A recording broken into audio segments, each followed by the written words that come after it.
Assalamualaikum warahmatullahi wabarakatuh. Selamat pagi anak-anak. Apa kabarnya? Semoga kalian berada dalam keadaan sehat walafiat. Alhamdulillah, hari ini bertemu kembali dengan Ibu dalam pelajaran Ilmu Pengetahuan Sosial atau IPS. Dan ini adalah pertemuan kita yang pertama di semester genap. Mudah-mudahan di semester genap ini kalian semakin semangat untuk belajar dan berprestasi. Anak-anakku, sebelum kita belajar, kita berdoa terlebih dahulu ya, agar pembelajaran kita dapat diberkahi dan bermanfaat untuk semuanya. Baik anak-anak, kita berdoa terlebih dahulu menurut agamanya masing-masing. Berdoa dimulai.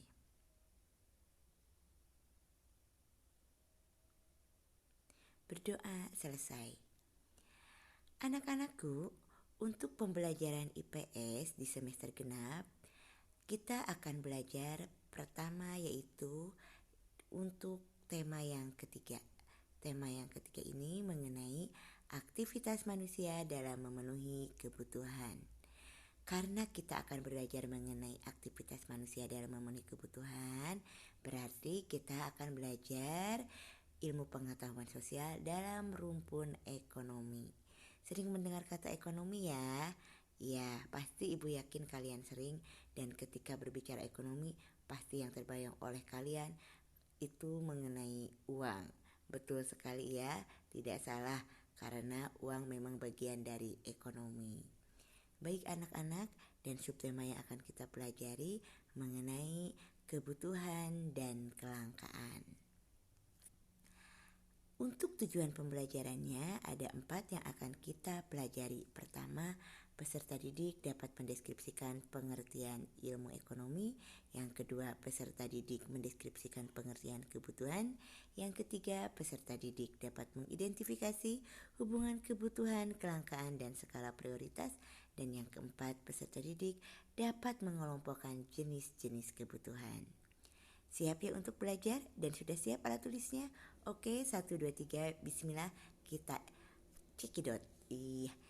Anak-anak, ini adalah tujuan yang pertama, kita belajar mengenai pengertian ekonomi. Ekonomi ini berasal dari bahasa Yunani, dari kata oikos dan nomos. Oikos artinya rumah tangga, sementara nomos artinya aturan atau ilmu. Sehingga pengertian secara umum berarti ekonomi itu adalah ilmu yang mengatur tentang rumah tangga. Yang terbayang oleh kalian, rumah tangga itu pasti hal yang terkecil. Di dalam rumah tangga ada ayah, ibu, dan anak-anaknya. Oleh kalian ini kenyataannya dapat dilihat bagaimana kehidupan rumah tangga ayah dan ibunya. Nah, coba kalian perhatikan dalam keluarga apa saja kebutuhan ayah, ibu, termasuk dirimu, kakak atau adiknya. Ini jelas sangat terlihat ya, dan pasti kebutuhannya itu akan diatur, akan dikelola oleh ayah dan ibunya, agar nanti tidak ada yang namanya pemborosan atau keserakahan. Baik anak-anak, tadi kita sudah tahu ya pengertian dari ekonomi, asal katanya dan artinya secara sempit. Sekarang secara umum ya, ekonomi itu adalah bagian dari ilmu pengetahuan sosial yang mempelajari tingkah laku manusia dalam memenuhi kebutuhan demi mencapai kemakmuran. Nah, jadi kata kunci dari ekonomi ini seluruh aktivitas atau kegiatan manusia, bagaimana memenuhi kebutuhan hidupnya, dan ketika kebutuhan hidupnya tercapai, ini akan mencapai kemakmuran atau kesejahteraan. Semoga paham ya sampai sini. Kita lanjut. Nah, tadi sudah Ibu katakan bahwa ekonomi itu adalah ilmu tentang rumah tangga. Di dalam rumah tangga biasanya terdiri dari ayah, ibu, dan anak-anaknya. Dan kalian akan mengetahui nanti di dalam kehidupan rumah tangga ini, karena beda orang itu akan berbeda kebutuhan. Kira-kira kenapa ya setiap orang itu memiliki kebutuhan yang berbeda? Ada yang tahu tidak? Ayo, kira-kira apa ya?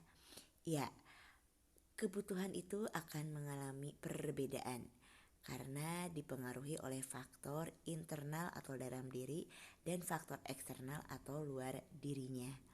Kalau faktor internal atau dalam dirinya ini biasanya dipengaruhi oleh usia. Nah, misalnya saja usiamu dan usia adikmu. Ibu yakin pasti punya kebutuhan yang berbeda. Kamu barangkali membutuhkan alat tulis, tapi adikmu misalnya membutuhkan diapers atau pampers. Itu kan pasti kebutuhan yang berbeda. Yang kedua, misalnya tingkat pendidikan.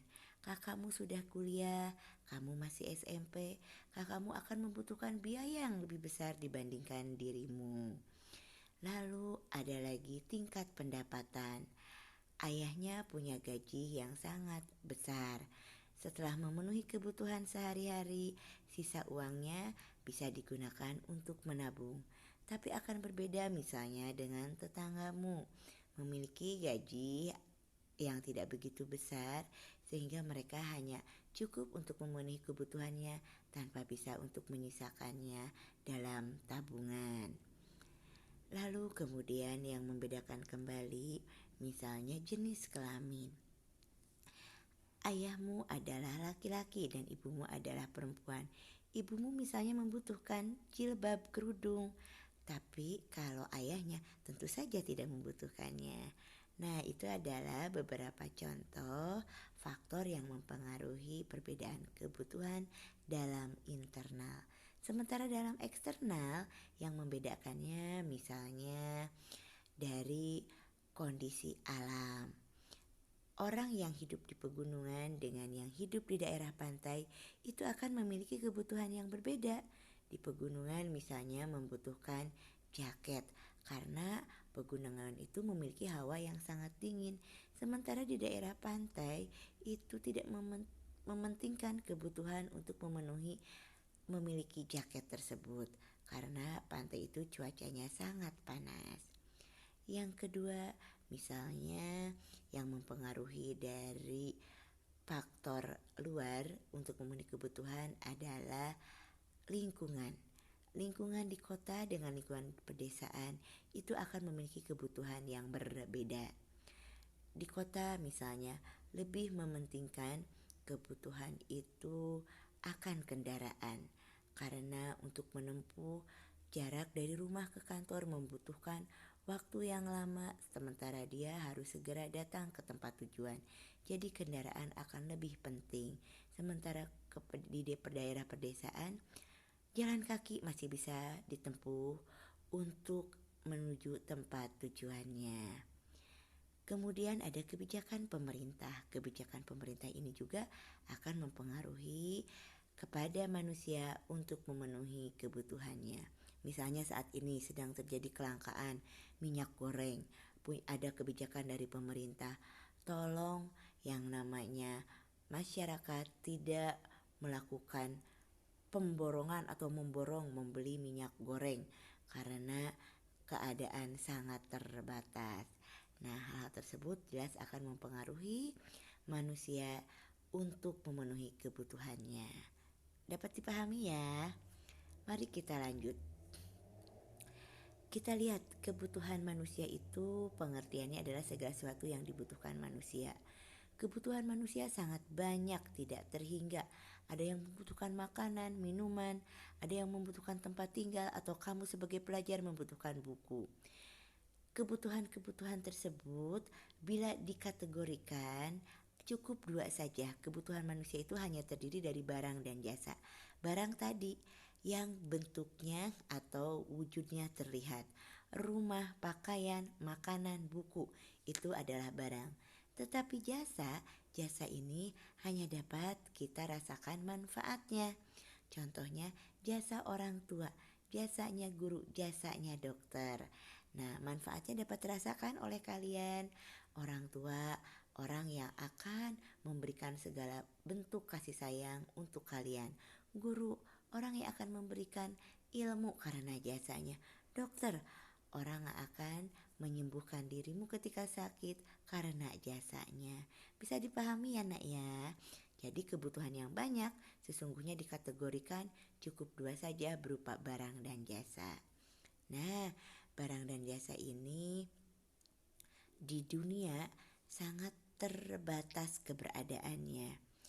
Ada alat pemuas berupa sumber daya, dan sumber daya ini terdiri dari sumber daya alam, sumber daya manusia, modal, dan kewirausahaan. Sumber daya ini betul-betul terbatas sehingga kita harus menghemat untuk memperolehnya. Nah, tadi Ibu sudah katakan bahwa kebutuhan manusia itu sangat banyak dan tidak terkendali.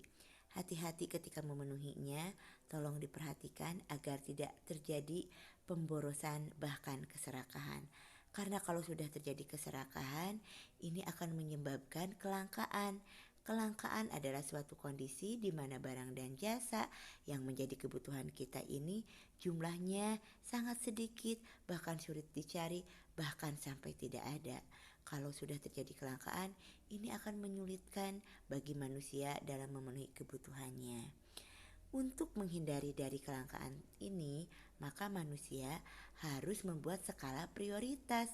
Skala prioritas ini adalah daftar urutan kebutuhan manusia dimulai dari yang paling penting hingga yang tidak penting. Jadi, beli dulu hal-hal yang penting, yang tidak penting biarkan untuk nanti. Nah, ini contoh skala prioritas. Ibu Andin adalah seorang ibu rumah tangga. Dia membuat skala prioritas untuk memenuhi kebutuhan keluarganya. Yang dibeli Ibu Andin yang pertama adalah beras, makanan pokoknya, kemudian air mineral galon karena untuk minum dan memasak. Ketiga misalnya sayuran dan buah-buahan karena ini diperlukan untuk suaminya, untuk anaknya, untuk dirinya, menemani nasi dalam makanannya. Nah, kemudian yang terakhir baru Ibu Andin setelah kebutuhan utamanya dapat terpenuhi boleh membeli lipstik. Lipstik karena tidak akan digunakan setiap hari. Ibu Andin ibu rumah tangga, dia ada di rumahnya, tidak akan selalu pergi-pergi ke undangan. Jadi lipstik ini bukan kebutuhan utamanya. Bisa dimengerti ya nak ya? Selanjutnya jenis kebutuhan manusia ini kita lihat ada 4. Yang pertama ada berdasarkan intensitas atau tingkatannya. Ada kebutuhan primer, ada kebutuhan sekunder dan tersier. Primer adalah kebutuhan pokok atau kebutuhan dasar sehingga harus wajib dipenuhi.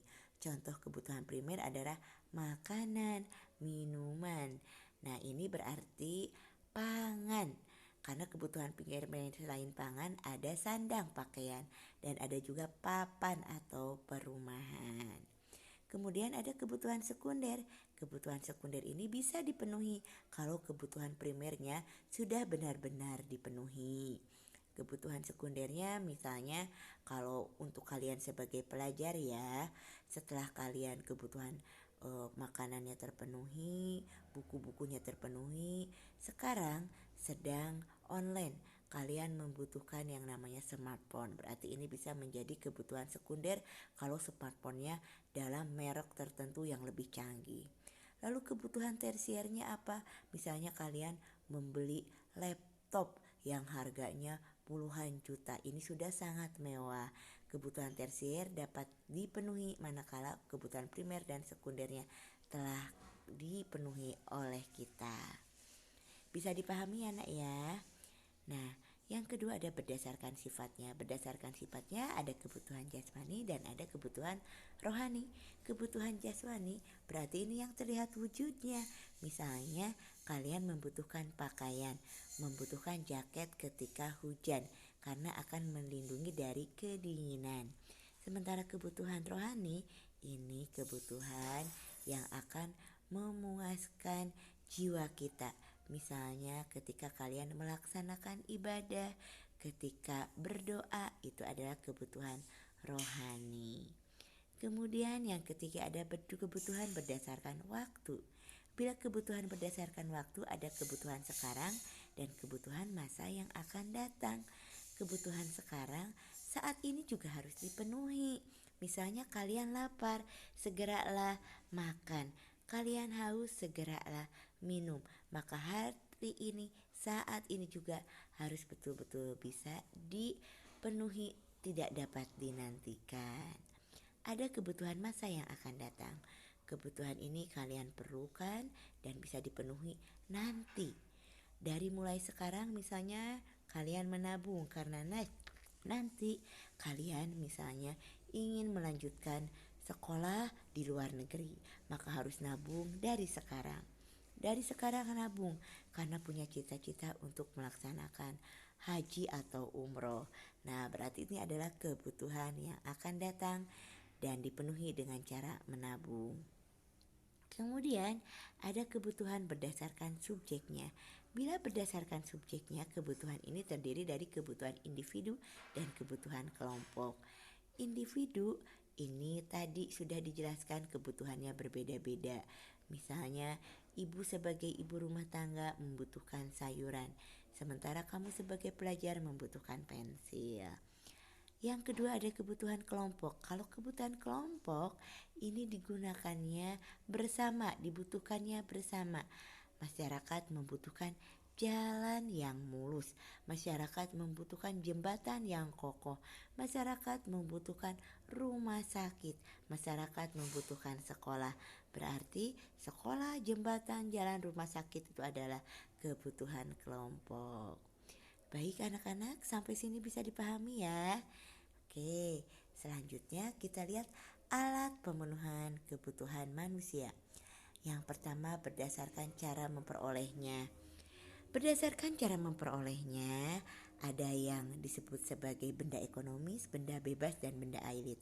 Benda ekonomis diperoleh karena pengorbanan, ada biaya, membutuhkan waktu.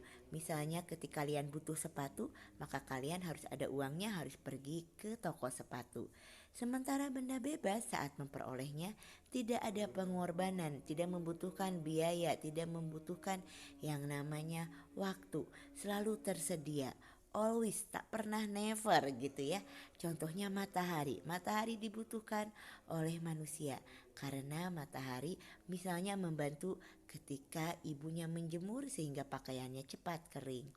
Ada benda yang disebut benda ailit.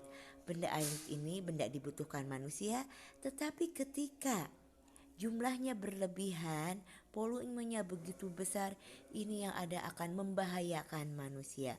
Contohnya, kita membutuhkan air, tetapi ketika air ini menjadi banjir, yang ada ini membahayakan dan tidak lagi dibutuhkan manusia. Oke, selanjutnya ada hubungannya dengan barang lain. Ada yang disebut dengan barang substitusi dan komplementer. Barang substitusi adalah barang untuk mengganti, sementara komplementer adalah barang untuk melengkapi. Barang substitusi misalnya, ketika kalian menulis pulpen, tiba-tiba habis isinya. Sementara kalian harus terus mengerjakan tugas, maka kalian tidak lagi menulis dengan pulpen, melainkan dengan pensil. Berarti pensil dapat menggantikan pulpen fungsinya sebagai alat menulis. Yang kedua ada alat atau benda komplementer. Benda komplementer ini saling melengkapi. Misalnya kalian makan tidak hanya cukup dengan nasi saja. Nasi itu kemudian ditemani oleh lauk pauknya, dilengkapi dengan sayurannya. Nah, maka antara sayuran dan nasi ini bisa disebut komplementer karena dapat melengkapi. Yang ketiga ada benda atau barang berdasarkan tujuan penggunaannya. Ada barang produksi dan konsumsi. Barang produksi itu barang untuk membuat, misalnya kapas atau benang diperlukan untuk membuat pakaian. Sementara barang konsumsi ini barang yang kita pakai. Contohnya tadi pakaian. Kemudian ada barang berdasarkan proses pembuatannya. Ada barang mentah, ada barang setengah jadi, dan ada barang jadi. Barang mentahnya berupa kapas, berupa benang. Setengah jadinya kemudian dibentuk menjadi kain. Setelah menjadi kain, dibuat menjadi baju. Maka baju merupakan barang jadi. Oke anak-anak, bisa dipahami sampai sini ya. Oke, kita lanjut untuk kesimpulannya. Seluruh materi telah disampaikan. Kesimpulannya, ketika kalian membeli atau memiliki sesuatu, itu harus berdasarkan kebutuhan, bukan hanya sekedar keinginan. Karena bila sekedar keinginan, biasanya bisa menyebabkan kalian menjadi boros. Mudah-mudahan semua yang Ibu jelaskan kepada kalian bisa dimengerti ya, dan seluruh yang kita pelajari hari ini dapat bermanfaat. Terima kasih untuk perhatiannya. Mudah-mudahan hari ini semuanya ada dalam keberkahan. Sampai jumpa minggu depan. Assalamualaikum warahmatullahi wabarakatuh.